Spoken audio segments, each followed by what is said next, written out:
Hi everyone, Nancy with our treasure home, and welcome back to the channel and Bible time with me. Yes, I'm doing a bunch of videos today. I was like, what in the world is that noise out there? Somebody with a motorcycle? That sounds like a sick motorcycle. So if y'all hear it in the background, I apologize. I think he's working on a motorcycle. I don't know where exactly it's at, but it sounds like it's sick.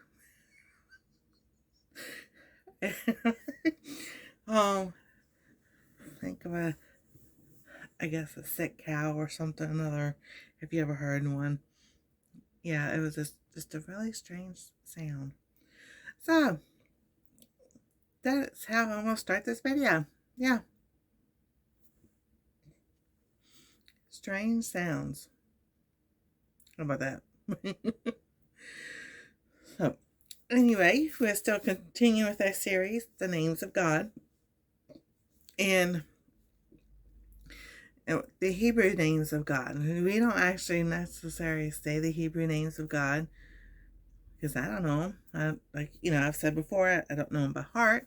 I only know them because I'm doing a study on them. But it's still exciting to see and learn these names.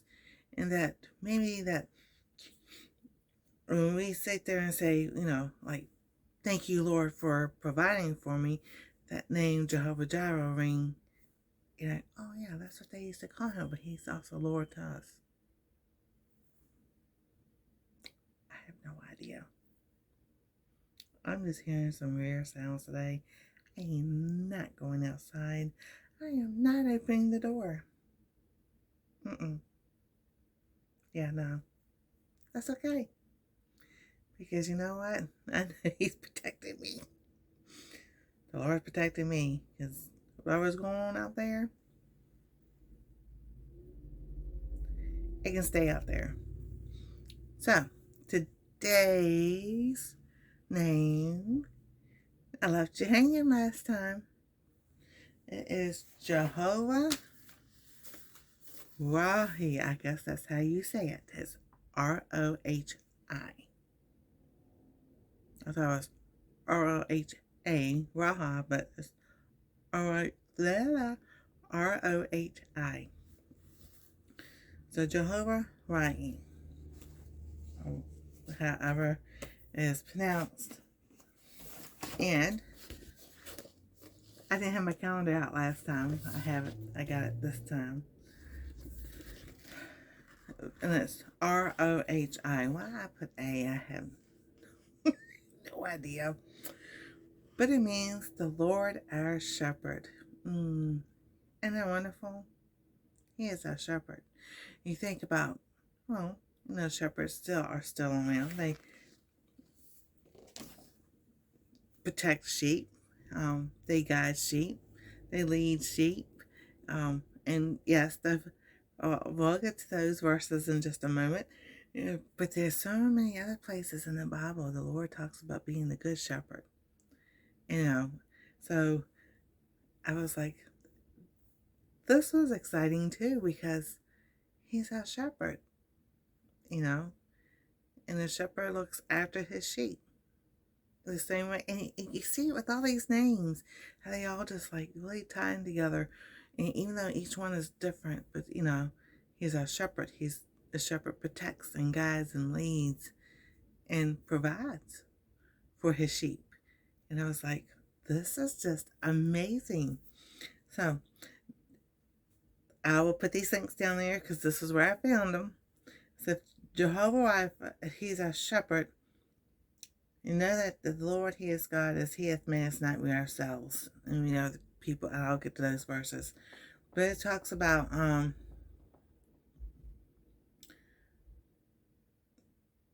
or Ra. Rohi or Ra. Like I said, I'm just learning myself. Is a Hebrew word for shepherd. So Jehovah is God's personal name in Scripture. So Jehovah Ra means the Lord is my shepherd. It is one of God's many names in the Bible. Both Raha and Ra come from the Hebrew word meaning to feed. And and came to me a shepherd who feeds his flock. The image of God caring for us like a loving shepherd cares for his sheep is one of the most familiar and beloved and loved scriptures of God in the scriptures. I'm trying to get some of these things off. So,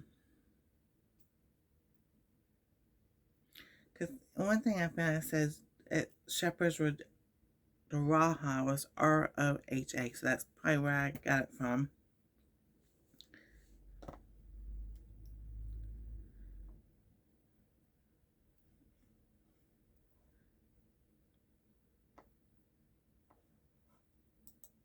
All right, and then there's that one.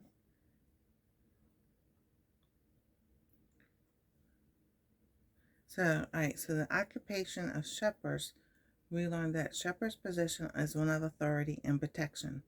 It's a dangerous job requiring much sacrifice. And King David in Psalms 17 spoke of rescuing lambs from the mouths of lions and bears. And then it goes on talking about the different verses, and we'll get to those.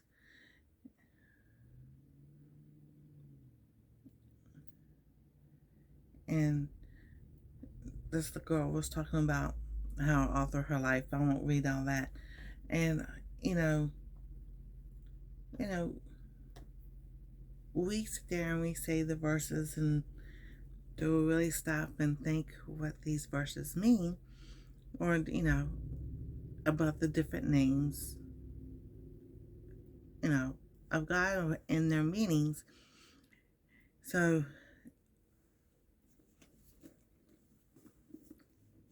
me understanding now that, learning what a shepherd does, yes, it is in the Bible. He tells us what he does, but when you read it and then you see it, it's like, wow, those shepherds really had a lot to do back, and they still do. Then it wasn't back then. I mean, they still do now. Anybody that has farm animals, any animals you can, you don't have to be on a farm with cats and dogs and everything. And they keep building houses and stuff and everything else. So we're, they habitats and everything. And we had a couple years ago, I'm quite sure this raccoon is still around, but thing was bigger than a cat. I thought it was a huge cat or a dog, and it walked right by the car. And I'm just like, I was going to say, call Anastasia, come look and see. And then it's like the Lord stopped me. He's like, no, look at that. That's not a cat. And it was like, that was a raccoon. A raccoon in the middle of the day. And I was thinking, that sucker was like a medium-sized dog. And I was just like, how the Lord, that shepherd, he didn't let me open that door and protected both Anastasia and I, because, I was going to show her, come look at this cat or whatever it was. And no, I was like, I'll never forget that, because I messaged quite a few homesteaders and farmers and all I know. And I was like, do raccoons come out during the day? I thought they were nocturnal, only at nighttime. They do come out during the day. It's like, okay, dokie. So, yes, they do. So that's one way God shows of being a good shepherd, or protection. And yes, we do know Psalms 23. The Lord is my shepherd, I shall not want.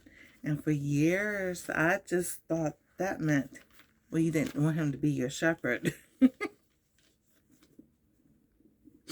don't know why I thought that. I really did. I really thought, well, why is David saying the Lord is my shepherd, but you don't want him to be your shepherd? But I didn't understand the meaning, because I wasn't taught the meaning. We were just taught the verse and quoted in school and church and Sunday school and Awanas and all. And it's like, and I would ask questions, and they would, you don't need to know that. Well, I want to know that. I want to know what it means. I want to know more. Why does David say, I shall not want? Now I understand. Not that he didn't want the Lord to be his shepherd. It's that he understood that God being his shepherd, he didn't lack or want for anything else or more. So now I understand that meaning. So Psalms 23, the Lord is my shepherd, I shall not want. Now I understand it. He maketh me to lie down in green pastures. He leadeth me beside the still waters. He restoreth my soul. He leads me in the paths of righteousness for his name's sake. So he leads us there. He leads us in that path of righteousness for his name's sake, so we can glorify the Lord and give him all the honor and glory when things that we go through and we just don't understand, that when he brings us through it, God gets the honor and glory of it. Yea, though I walk through the valley of the shadow of death, I will fear no evil, for thou art with me. Thy rod and thy staff, they comfort me. Thou preparest a table before me in the presence of my enemies. Thou anointest my head with oil. My cup runneth over. Surely goodness and mercy shall follow me all the days of my life, and I will dwell in the house of the Lord forever. And right there, we could do a whole Bible study on those verses alone. But real quick, when you walk through that valley, he says the valley, climbing the mountaintop, valley, he's going to be there. We don't have to fear the evil. We have the whole armor of God. We have that shield of faith. So we don't have to fear the evil because God is with us. Because his rod and that staff, they're there to comfort us. This right here. And then right here, he prepares a table in the presence of my enemies. So we always pray, yes, Lord, deliver us from our enemies. And then there are times God's going to prepare that table prepare that table for you right in front of them. Now, I have said this in another video, but when God says, vengeance is mine, saith the Lord, sometimes he will do just that. Put them where they can see God blessing you and preparing that table before you. If you grow up, of course, most of us, they grow up in, having that mentality. So I don't remember what I was going to say, but growing up, we used to,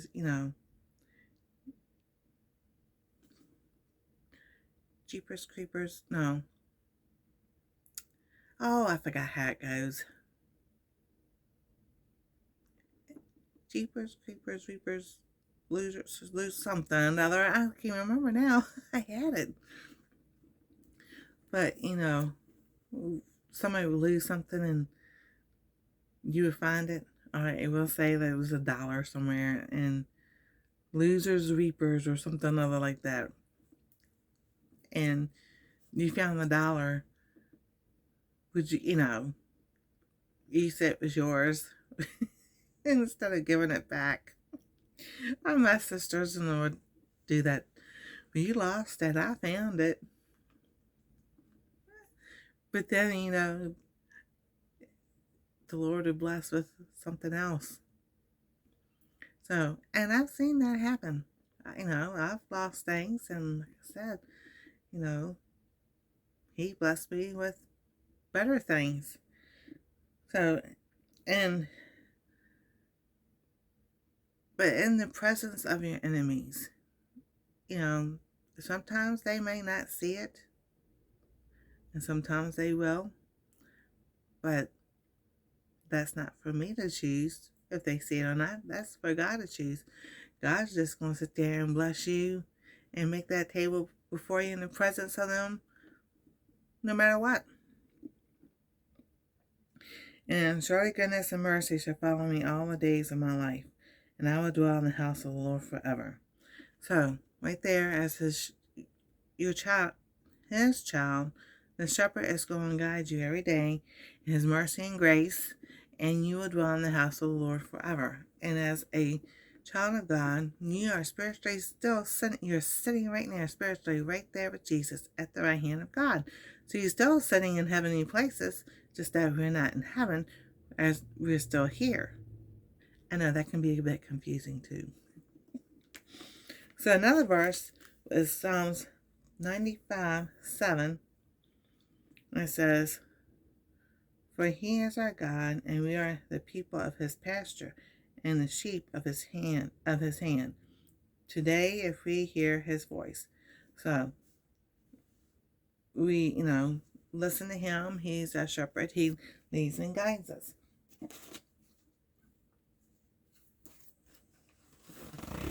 Yes, I have Bible verses written down. And then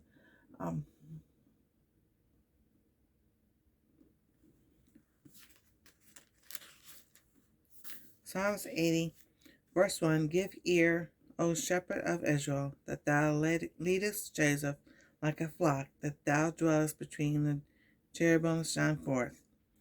So in this verse, in this passage, I think David was talking about turning back to your shepherd, to the Lord as your shepherd. If you've gone astray, you can always turn back, because that's what the shepherd does. He goes and finds a sheep that has gone astray and turns them back to him.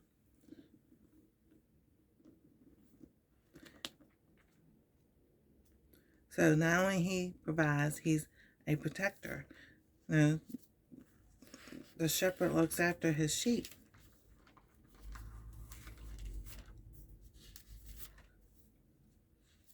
In Luke 13:34,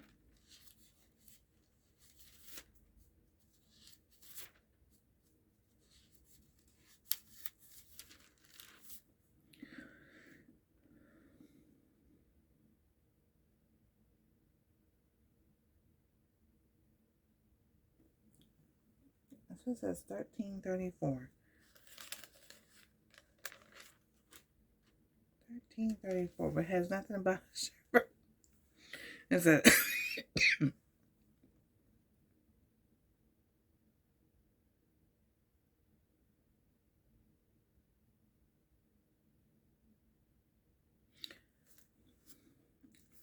I don't know how or why this person had Luke 13:34 down, but this is what Luke 13:34 says. "O Jerusalem, Jerusalem, which killest the prophets, and stonest them that are sent to thee, how often would I have gathered thy children together, as a hen doth gather her brood under her wings, and ye would not." I was talking about when Jerusalem wouldn't, follow the Lord and everything, but he would protected them through all the things they went through. And,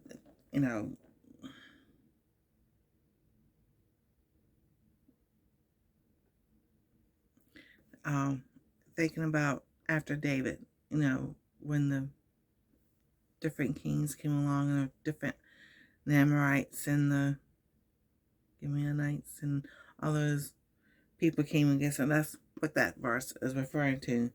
I guess it could be a shepherd, but he was talking about how he would be a hen to gather them underneath his wings. So,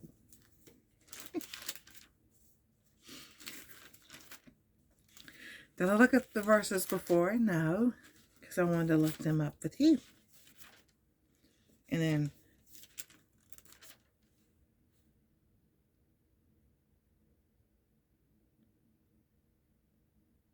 because like John 10:10, if you don't know it, then it's the thief cometh not to, but not the king. The thief cometh not, but to steal and to kill and to destroy. And I come that ye may have life, and that they might have it more abundantly. God talks about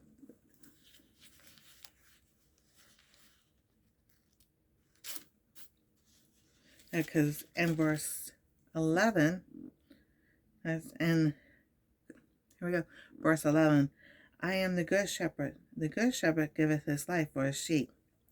But he that has hireling, and not the shepherd, whose own the sheep are not, seeth the wolf coming, and leaveth the sheep, and fleeth, and the wolf catcheth them, and scattereth the sheep. The hireling fleeth, because he is not a hireling, and careth not for the sheep. I am the good shepherd, and I know my sheep, and I know known of mine. As the Father knoweth me, even so I know the Father, and I lay down my life for the sheep. And other sheep I have, which are not of this fold, them I also must bring, and they shall hear my voice, and there shall be one fold and one shepherd. So therefore doeth my Father love me, because I lay down my life, that I may take it again. No man taketh it from me, but I lay it down myself. I have the power to lay it down, and the power to take it again. This commandment have I received of my Father.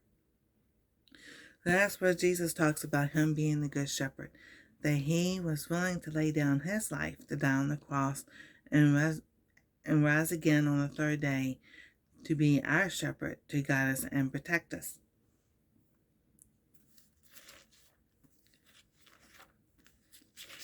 So there are, many ways, many times in the Bible that they talk about a shepherd, how the shepherd guides the sheep, makes sure they're provided for, and protects them. In Matthew 11:28.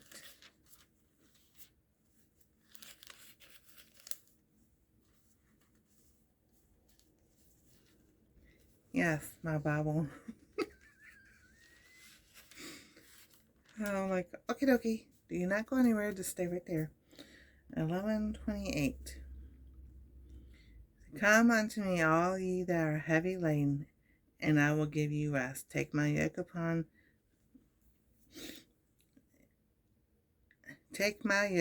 you, and learn from me, for I am meek and lowly in heart, and ye shall find rest for your souls. For my yoke is easy, and my burden is light. I guess that would be a reference as let the shepherd take care of you, because when we give it all to the Lord and let him take care of everything, that we can go do what he calls us to do and take care of the things that we need to take care of.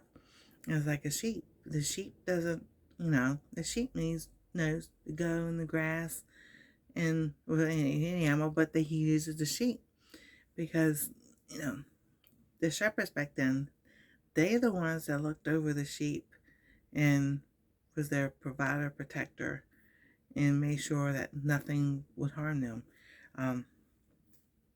David was a shepherd. So that's where,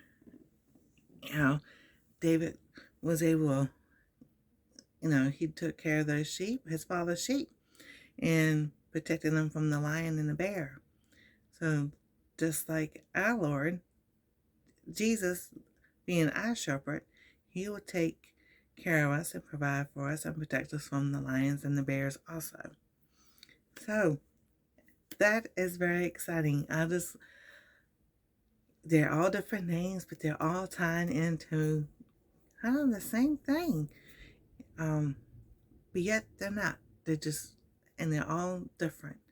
So I'm still excited to learn what else is we're going to find out about the names of God and Jesus. Because, Jesus has Hebrew names also. I got to check off my list. So we're done that one. Alrighty. So, is there any more Jehovah's names? It could be like maybe 3 or 4 of them. So, come back next time so you'll maybe find out what name I use. Is it going to be Jehovah something, or going to be something totally different? Thank you for joining me on Bible Time. If you haven't, subscribe, ring that bell for notifications, and we'll see you next time on Our Treasure Home.